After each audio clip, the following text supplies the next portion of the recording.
The Deputy Premier has signalled he's sympathetic to rezoning the boundaries of the Great Barrier Reef Marine Park to exclude the Port of Gladstone.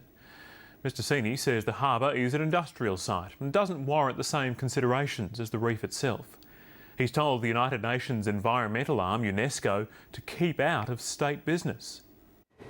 He's only been on the job for a fortnight and already the Deputy Premier is taking on the world. I think the whole Great Barrier Reef thing is overdone. He says Gladstone Harbour, which is listed as World Heritage Area, shouldn't be considered as significant as the Great Barrier Reef, which lies some 80 kilometres out to sea. If there is going to be a continual misrepresentation of those boundaries, then I think that will build a case for the realignment of the boundaries in the way that the Ports Corporation have suggested. He says the state government shouldn't have to inform the United Nations about resource projects in Queensland.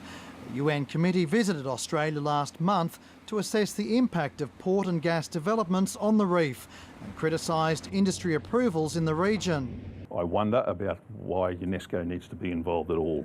To suggest that we have to inform them is something that doesn't sit easily with me. While in central Queensland, Jeff Sini checked on the progress of 3 major gas projects on Curtis Island.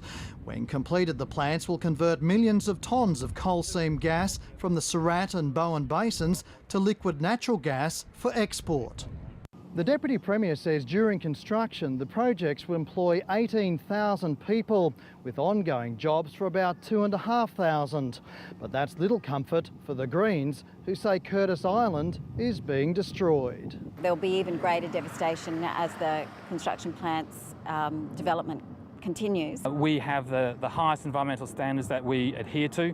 I totally agree with the Deputy Premier about employing world's best practice. The government has also released the environmental impact statement for another LNG project on Curtis Island. James Kelly, ABC News, Gladstone.